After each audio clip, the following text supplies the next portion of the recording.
All right, welcome to the Member for Day podcast. I'm your host, Eric Sedrant, and today we have a special guest fresh off a solo second at the 3M Open in Minnesota, Max Greyserman. Max, thanks for joining me, bud. Absolutely. Max, it's must be a whirlwind 36 hours for you. You had quite the finish on Sunday. What I want to know is, you're 8 strokes back to start the round. Like, what's the mindset like going into a day like that? And then when you're on the range, did something just click? Like, did you know that you were just going to go bananas and go shoot 8 under? I didn't really know I was in the mix until I would say making the turn. Before that, I was just going about my day the way I always do. Same process, same routine. I try to stick to the same routine every week, every day. Learn that from a lot of other players, whether you're in the mix, not in the missing the cut, making the cut, playing well, playing not. Mm, So it was nice to kind of get that feeling of being under the ultimate pressure to win a tournament. Kind of when I made the turn, when I birdied 10, 11, 12 to get to, I started at 8, then I got to 13 after 10, 11, 12. Yeah, then I got to 13 under, and I don't think the leaders were basically doing anything on Sunday. So then I okay. got to within two, 3 shots of the lead, I think, with 5, 6 holes to go. Then I knew it was game on. Are you a leaderboard watcher? Like, did you know kind of where you were and like at what point, like, did I you th kind of see something? yeah, I mean, that's a good question. People ask me that all the Yeah, time, and in terms of do you watch the board or not? And I feel like sports psychologists and stuff will tell you don't look at the board yeah, because you're playing the golf course, not another player. So if you can just try and shoot the lowest score every day, the board is just going to shake out how it's going to shake out. right. But I've kind of taken the a different approach, really. I feel like the best players in the world are constantly under that pressure to win a golf tournament down the stretch because let's say it's Tiger Woods or Rory or Scotty, they're always near the lead. Hold on, got my dog. Lily, say hi. They're always near the lead, so I always feel that pressure of being under the gun. And Yeah, I feel like historically I haven't been under the gun on the PGA Tour, so I want to feel that pressure more often so that I can learn as quickly as possible. yeah. So I try and look at the board to basically put myself under pressure. Do you, was it a different type of pressure? I mean, listen, like it's so funny because I've known you for a while, and everyone that, on TV, they're calling you a PGA Tour rookie, which you are, but you've been playing golf for a long time. You've been competing Yeah, at the high level for a long time. Like, did it feel different or is it like it's nerves? Like you're used to this kind of thing. yeah, you definitely feel the nerves, but at the same time, I felt oddly comfortable, which is good. Mm, Having played multiple seasons on the Corn Ferry Tour, uh, you're trying to play for your card and for the opportunity to do what you've always tried to do, and there's a lot of money and pressure on the line. So I feel like there's a lot of pressure on the Corn Ferry Tour, and I've had that pressure yeah. before. So just because I'm playing for more money and more points and prestige or something, I don't really look at it or feel like it's more pressure. So yeah, it felt kind of comfortable, which is good. Definitely Yep. nervous, but definitely comforting at the same time.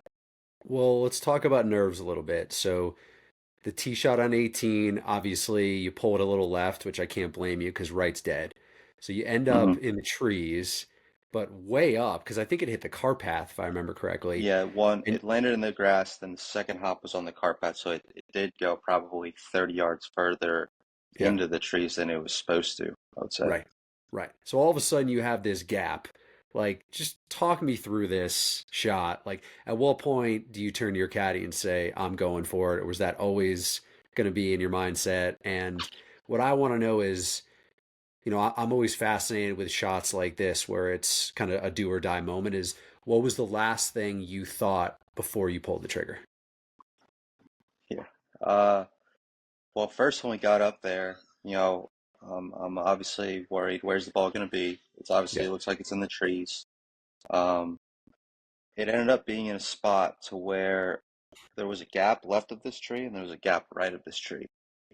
So I was actually on the pass or the drop my ball. It didn't really end up very far away from where Oh, they it didn't actually show that was. on the TV They coverage. didn't I show didn't the realize drop. that. It was probably like 3 yards away Okay. from where the ball was, so it didn't really change much.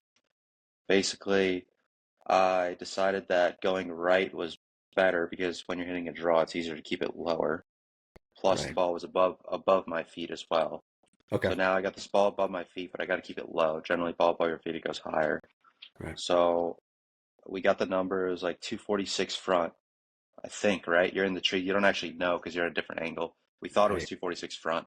I had hit two 4 irons earlier that day on par fives on the green. So I'm thinking to myself, what I'm thinking before the shot is I'm kind of using like a tactic that psychologists and neuroscience will trying to go back in my memory and go to past shots that have been successful. So that's Mm. something me and my coach talked about. So it was obviously a different shot, but I still had a 4 iron in my hand. So Yeah. I was trying to get that framework of those two shots early in the round that I hit really well and trying to collect my thoughts and know that I can pull off a good shot here. But at the same time, I had to hit a low, big draw, borderline hook under the trees over water, 246 yards. So it was a little tricky, and me and my caddy would never have done that if it was Thursday, Friday, Saturday. No chance. He Right. would be telling me chip out. It's not like the chip out was the easiest chip out in the world either. It was still kind of a tricky chip out. Mm. But at that point in the tournament, we kind of looked at each other and we're just like, screw it, we got to go for it. So, so that's basically what we said before we hit the shot. We just said, screw it, let's go. Well, and I don't want to get too technical, Max, but what I'm trying to understand is because you talk about, I mean, I obviously listened to the interview with Amanda, and you just said, I'm just going to hook it as hard as I can.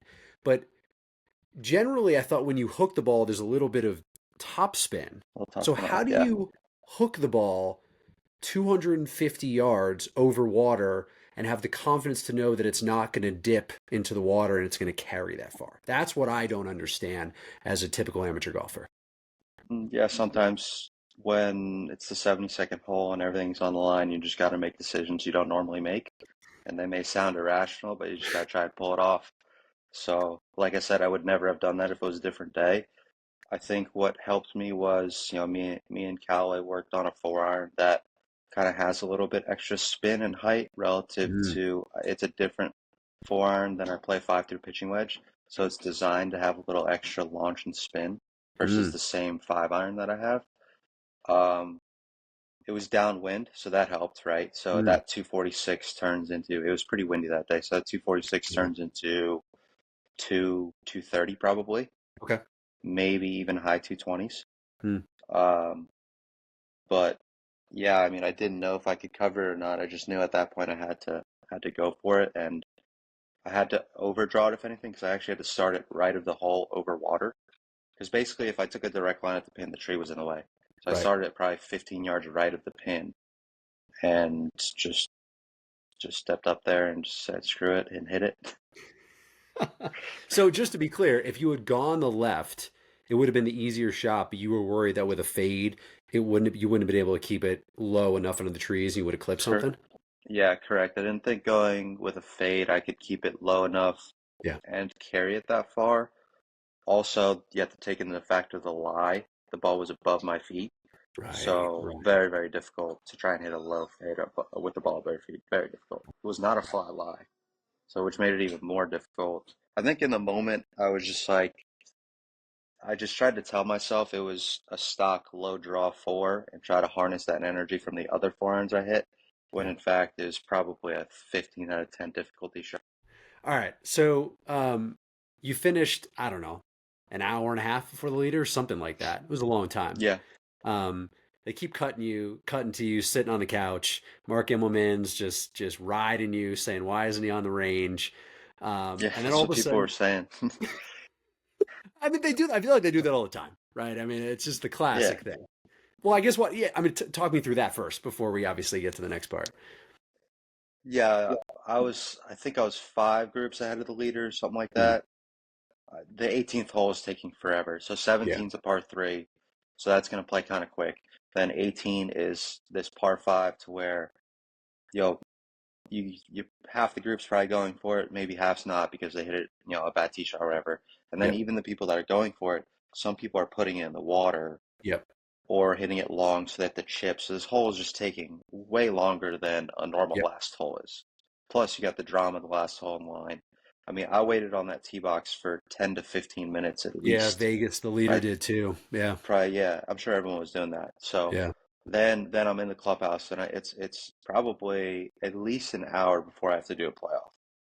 So it's 90 degrees out. I'm not going to go warm up. Mhm. It's too hot. This is my fifth week in the row.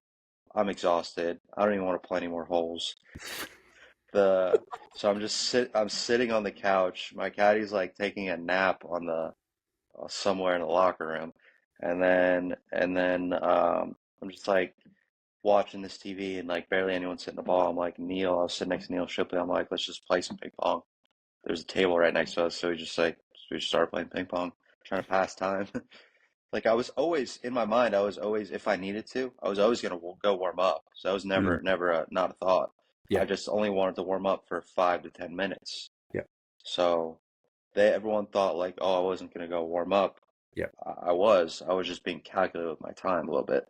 And Yeah. just, I just wanted to play ping pong. So let's talk about that, man. So I didn't even know you were a ping pong player. So you see the table, you ask Shipley to play. Like, is it a competitive match? Are you just kind of rallying just to get the feel? Like, I feel like it's actually kind of an interesting thought. Is like just to get the kind of the body moving a little bit is probably not the worst Yeah. thing. Yeah, that wasn't the thought though. The thought was I just want to beat him in ping pong. So we got a couple, we're rallying for 2 minutes, just warming up, and then we got Yeah. into a game. We had a good game. I played a lot of ping pong in college. We used to have one Mhm. in our college building. But I mean, I hadn't played ping pong in years. Oh, really? I didn't realize that. Yeah, Well, yeah, it's been a while. so that I wanted to ask you though is like we know your game. I want an assessment of your ping pong game. Like, what's your style? Are Ping you a pong game's slicer? Are you power pretty solid. player? I'm more of a I play people when people try to hit hard and win points. I'm more of a I'll just go left side, right side, left side, right side. So I'll just move people Mm. around, and then they get really upset, and then they get angry because I'm just kind of moving them around. So I'm more of a I'll make someone else lose. Yeah. I'm try not to have too many unforced errors.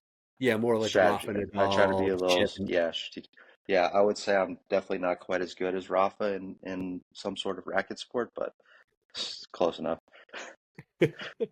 So they talked about this a lot on air too, and I got to ask you. It seems like Kuchar is like the ping pong guy.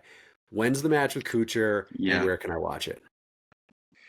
Hopefully soon. I saw him in the locker room after. I'm like, let's play ping pong. Hopefully they put a ping pong. It's fun when they put that kind of stuff in the locker room. They do that from time to time, not all the time. Yeah.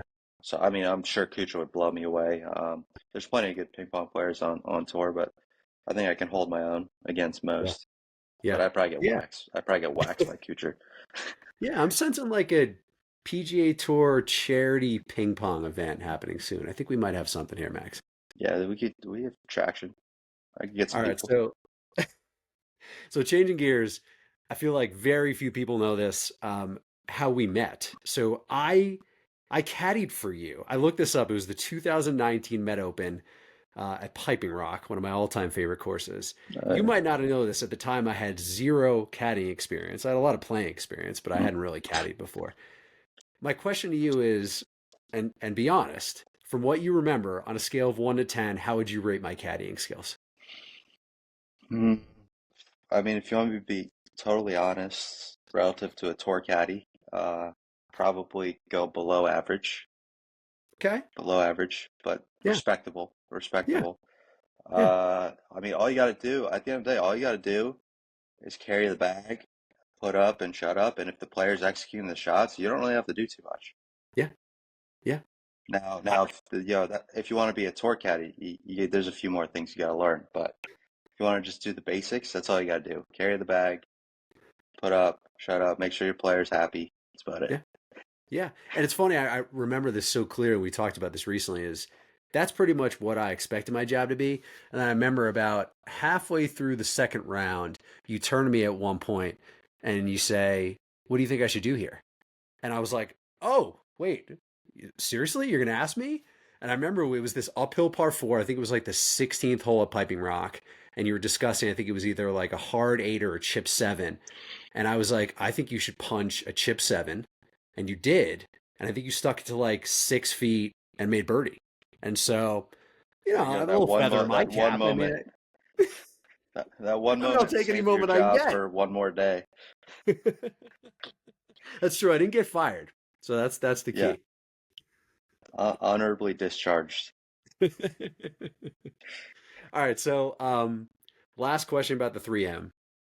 I know you didn't win last week, but you certainly stole the spotlight. I mean, I hit the news feed on Google today, and there were some incredible articles where they're basically saying like you literally were the hero of the tournament. What's the last 36 hours been like? And like, has anything crazy happened? Like, did a ping pong company reach out and want to sponsor you? Because they should. Yeah, Shay, if you know anyone, please reach out. I missed my flight Sunday, so um, Wow. if yeah, I had a 6:12 flight. I missed the flight. I Okay. knew I was gonna miss the flight at that point, Yeah. so it was okay. If I have an opportunity to win a PJ Tour event, I'm not gonna be too upset that I missed the flight. Yeah. Uh, flew out Monday, landed 8 a.m. Flew out like 8 a.m. I was just basically, I mean, it's like people like, did you go celebrate? What did you do? Mm. I had one beer. I played four ping pong matches against JJ Spawn's caddy. We're the only two guys left on property. Wow. So, so I took the series 3-1. And Nice. then I was driving on my way to the airport to get a hotel and called up two other caddies that I know. We had dinner. I went to the Airbnb, went to bed, woke up, took the flight home. Basically, did nothing. Did what I do every. People are like, "Oh, what'd you get at dinner?" I got an appetizer and an entree. Didn't even have a drink. I had one beer and woke up, went home. I was just trying to get home. I hadn't been home in 6 weeks. People think it's all like glamorous and stuff on the road, but I went to Detroit for the Rocket Mortgage. I went to Illinois for the John Deere. I went to Scotland for the Genesis Open. I went to Tahoe for the Barracuda in California. I went to Minneapolis after that. Had multiple flight problems on the way to California, and then obviously the Delta thing on the way from California to Minneapolis. I just wanted to go home. I almost didn't even play the 3M Open, to be honest with you. We got stuck in Reno. We got delayed 12 hours on Monday, canceled Monday night. At that point, there were no other flights. A bunch of people in baggage. We were trying to figure out what to do, and all of a sudden, I called a few people, and we got 12 people on one plane, and we flew to 3M Tuesday. I got into 3M Tuesday night. Didn't even see the back nine really until the tournament. So at that point, I was just trying to get home. All right. A few fun questions, and then we're going to talk about charity, and then I'm letting you go. So, first question, I'm actually very curious to know your answer to this.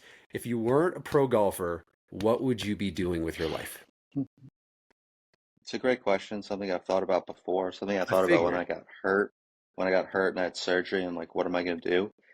But I feel like life leads you on so many different avenues that if I'd never played golf, I would have been such a different person, and I don't Mm, know where I would have been. So if you told me just like right now having the same exact experiences and said no more golf, where would I yeah, be? I could answer that question. yeah, But to know where I'd be with no golf, I wouldn't know. And I feel like I've had a decent background involving like, investment management, finance, and real estate and stuff like that. And that's kind of what interests me is real estate and real estate development. So mm, maybe something along those lines. But I really don't know because golf has encompassed so much of my life yeah, that I don't know where I would be if it was never there. I literally don't know where I would be. yeah, yeah. But if you ask me to switch careers tomorrow, I could Yeah, make an assumption. yeah. No, it's a really good way of answering it. And I guess you're not interested in following your footsteps of your dad and being a professor. Yeah, no. Growing up, I was very big into math and chess. I would play chess tournaments, stuff like that. And I Mm, think math and science has always perked my interest. But but along the way, golf got in the way in terms of that was my new interest. And so like if there was no golf at all, I'm sure I would have gone into some sort of math and science background like my dad. Absolutely. I think that would have been where I would have ended up.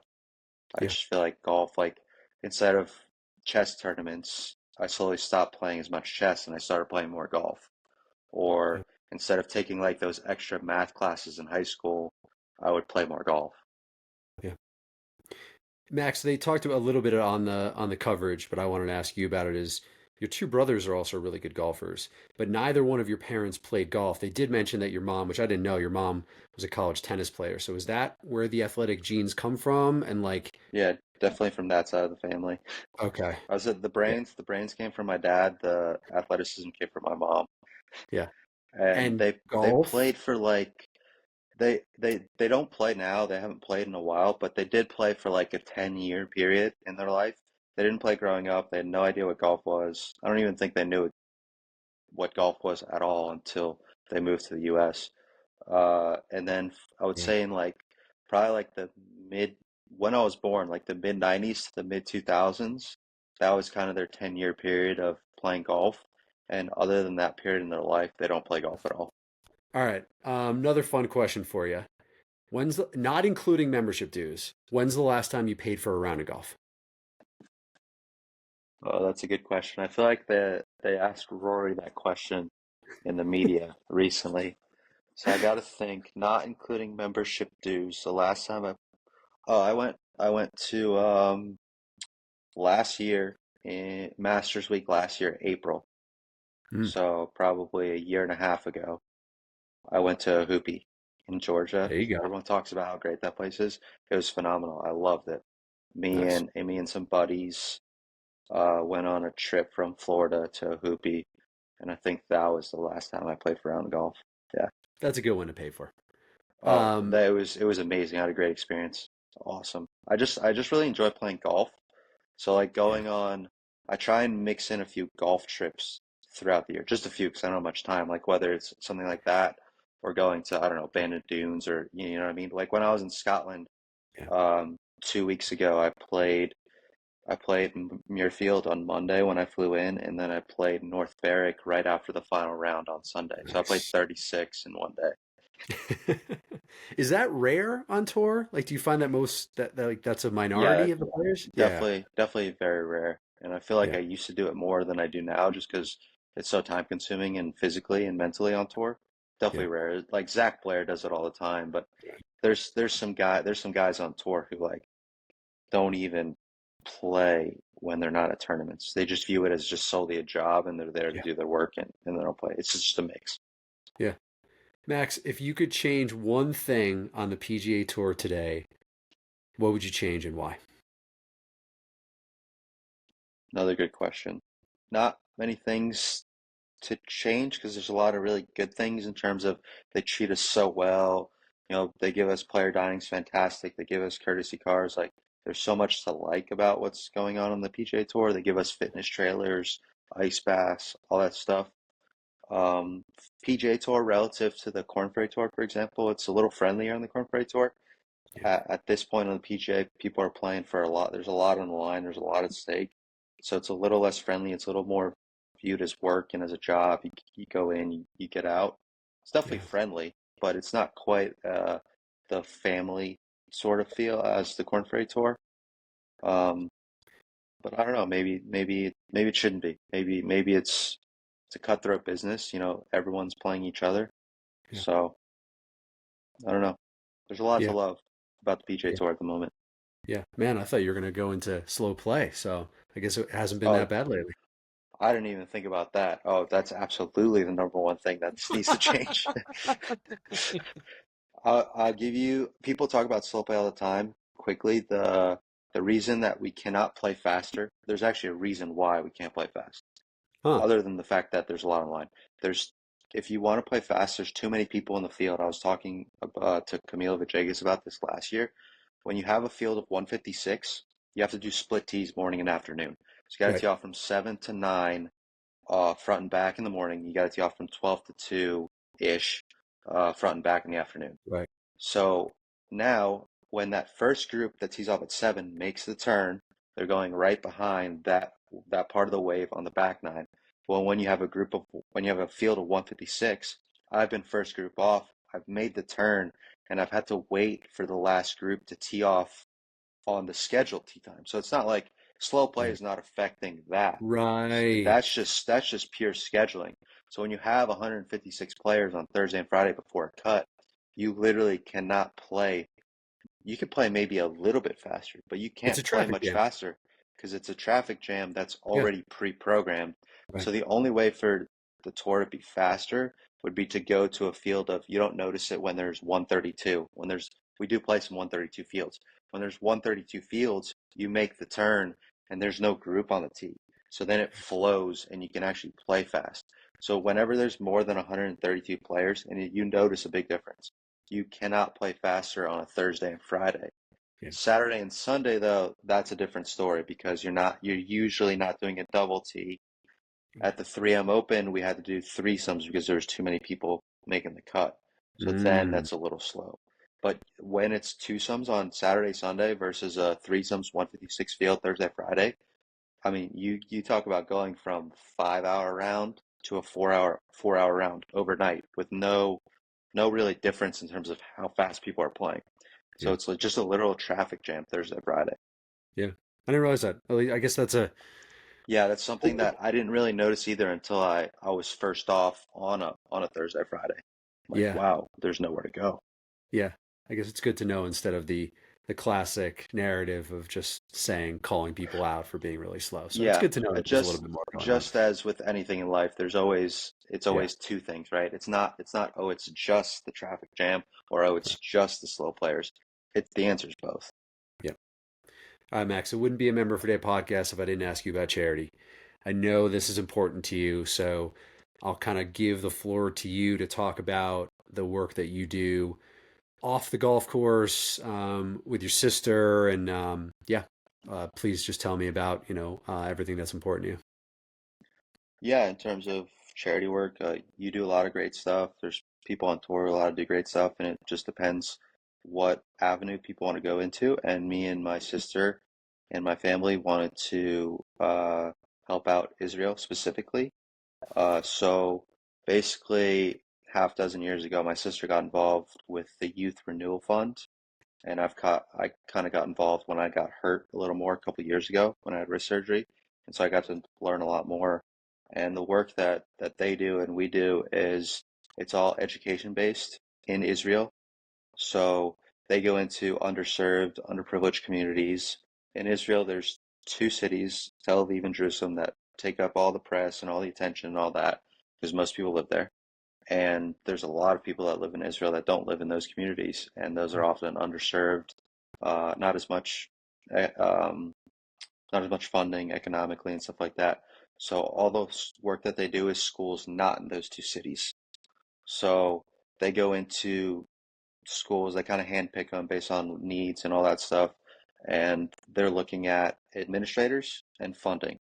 And so that's kind of the two avenues they go into. They don't like to just say, "Hey, here's the money, try and fix the problem." They're like, we want to give you the money, but also put in the right administrators and oversee the funding to make sure that the plan is actually working every year. So there's a matriculation exam or something. It's kind of like an SAT. It's called the Begrut. Mm, So test scores. So they use an SAT like number to figure out how is the progress being made.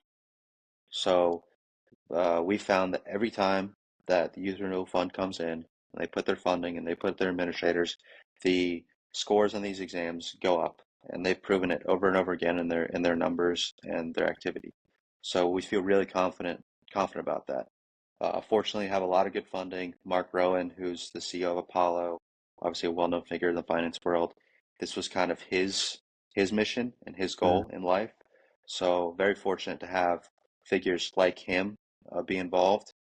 I specifically went on a trip one time and he was on the trip, and it was just really cool to see someone so big and popular in the finance world and in the media take the time personally to go there and listen to these kids and these administrators up close and see that how much he cared in his eyes.